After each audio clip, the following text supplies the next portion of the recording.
OG curve, beautiful OG curve. But with age, this OG curve is becoming flattened and the cheek sag.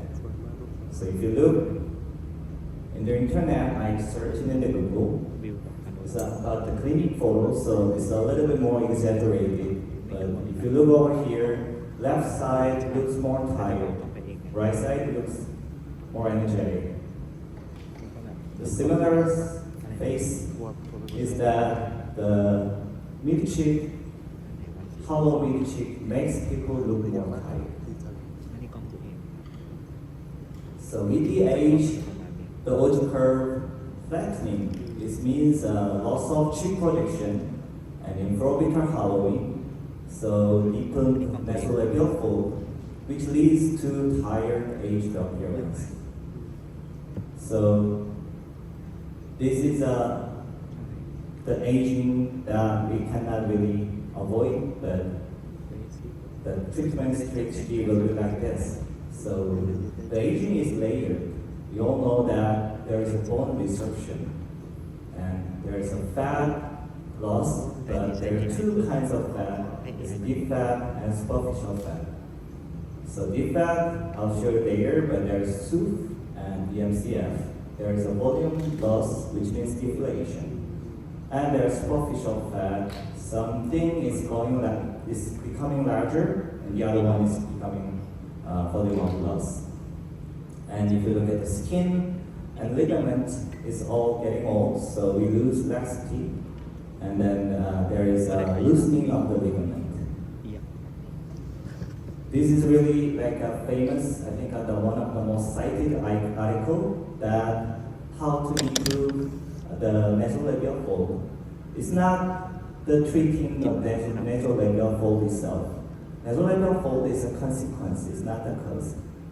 To treat this nasolabial fold, you have to inject into the deep medial cheek fat, not the nasolabial fold itself.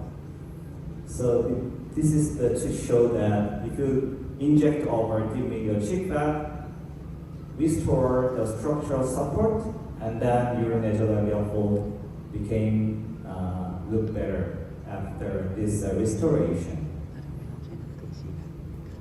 So again, there is two layered fat.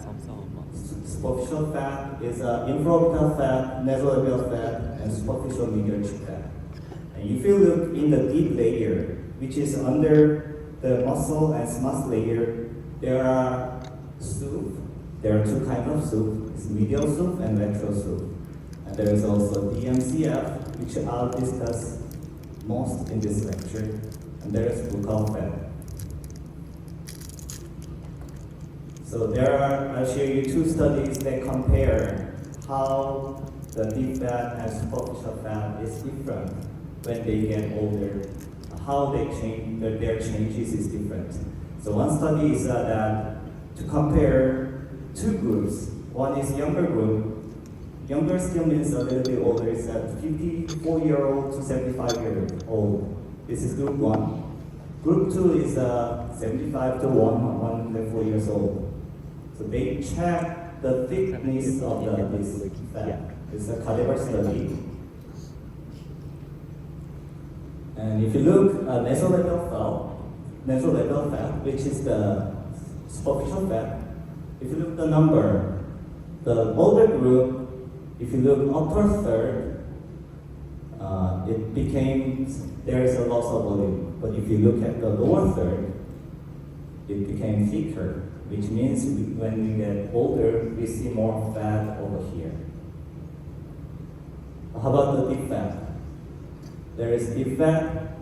If you look at the number, all third, upper, middle, and lower third, they get decreased. They decrease the volume of loss. So which means, I think it's the same theory, same principle, that there is a volume deflation in the deep fat. So this is the schematic growing of facial fat compartment during their aging. So it's a volume deflation. It's not autosis. That's what these authors are saying constantly. So volume deflation comes first.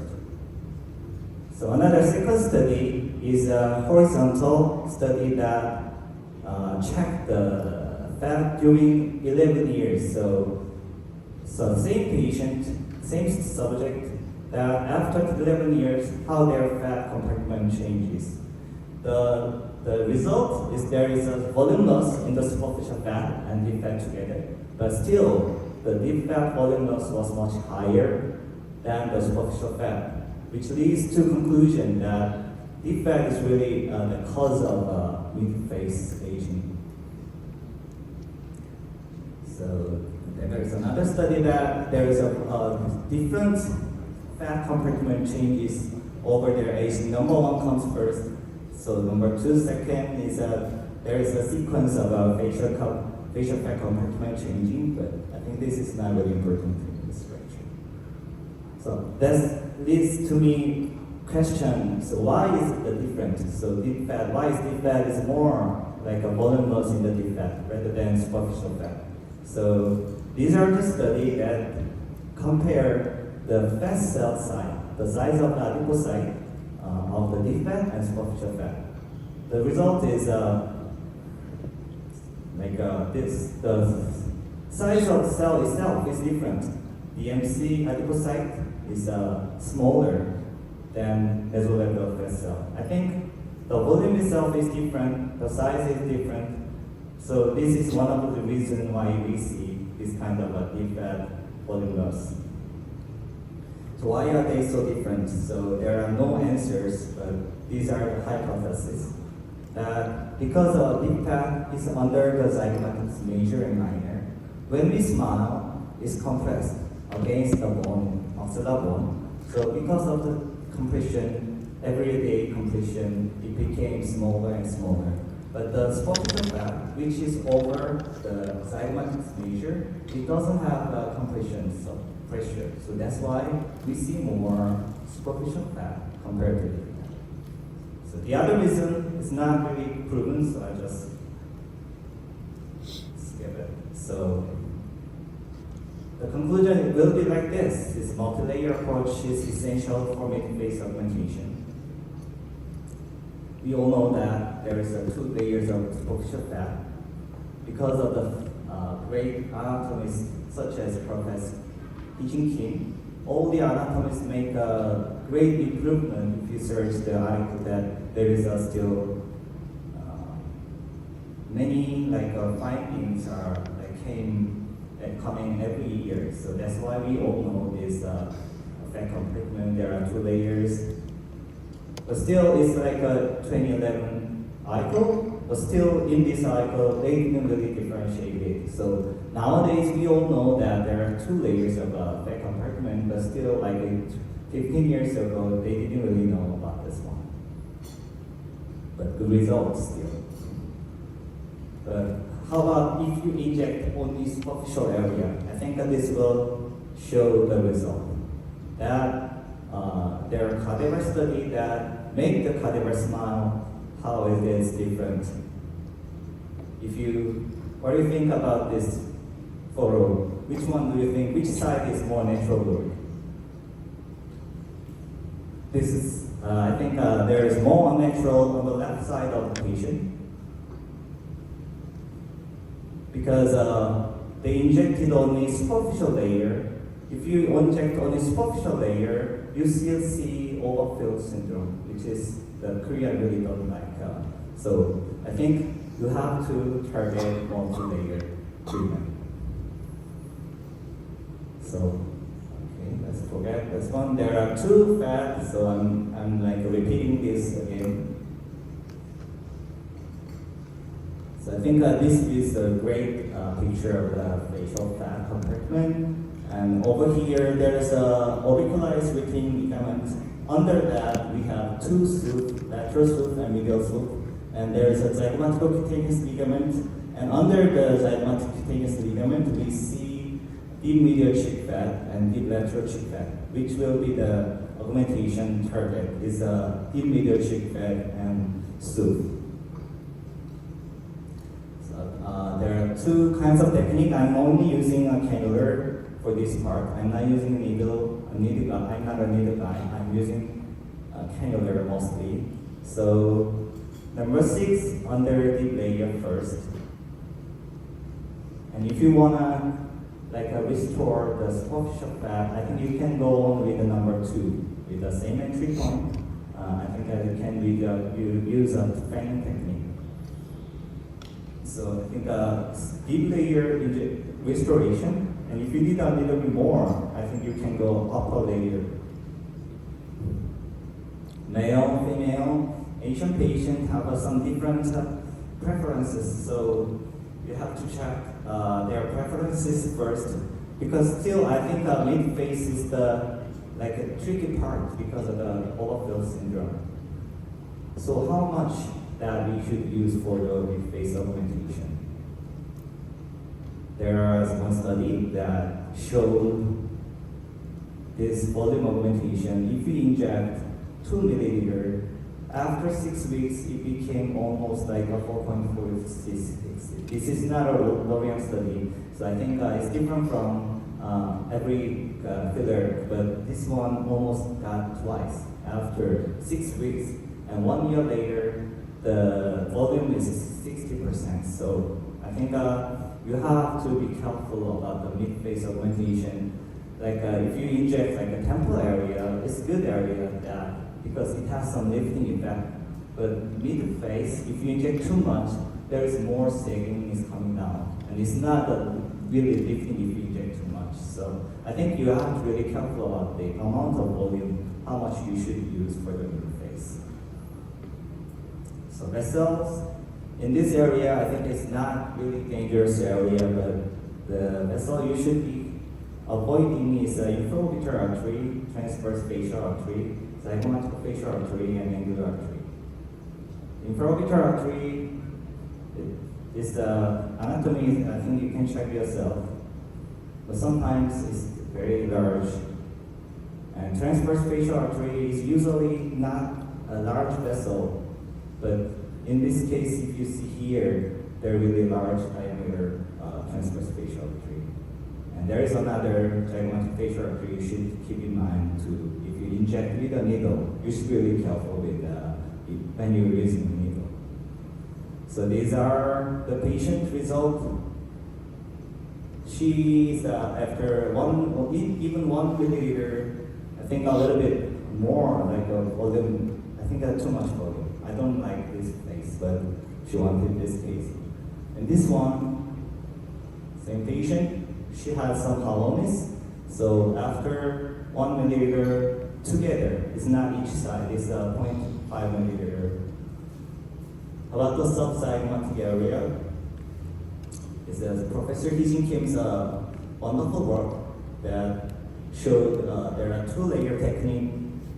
The Professor Kim in the morning mentioned that if you inject in the deep layer, there's a chance of a migration into the medial part because you use a masseter muscle. But still, I see cases if you only inject in the superficial area, there will be some bump.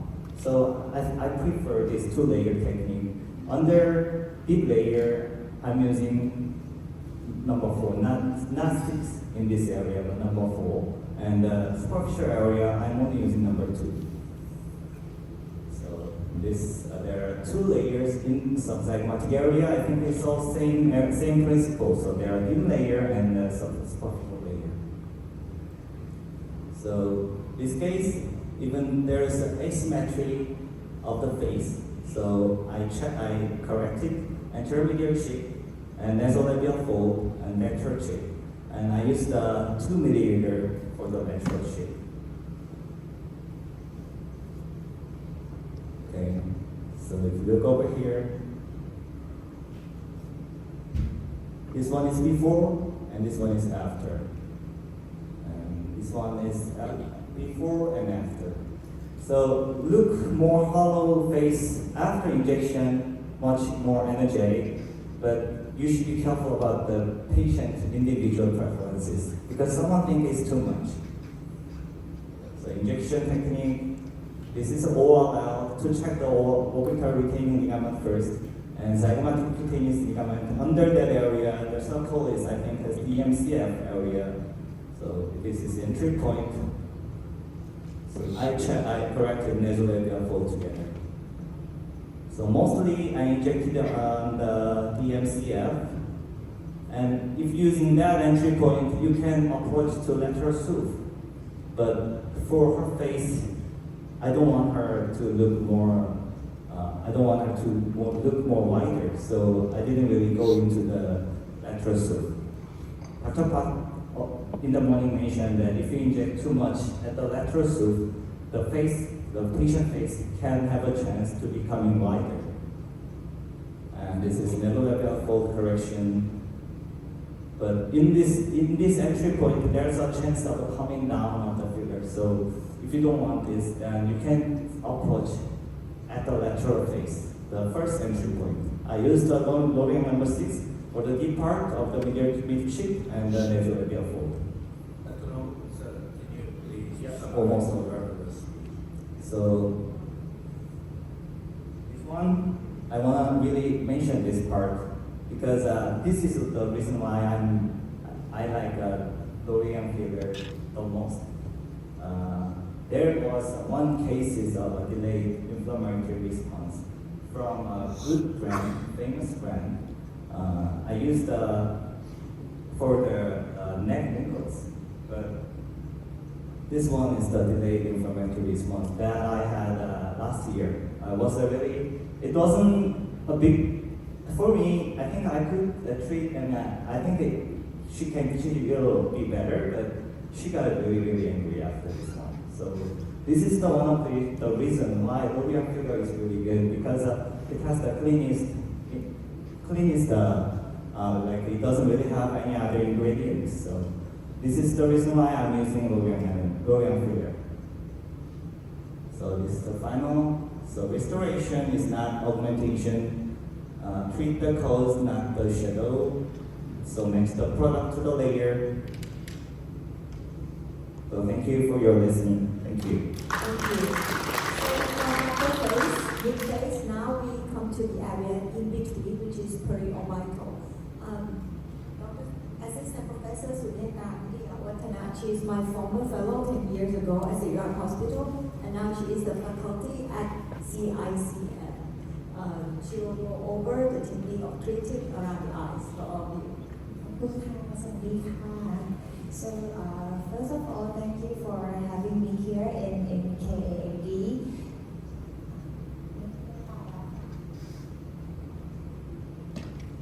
Oh, okay. So, and I would like to welcome all of you in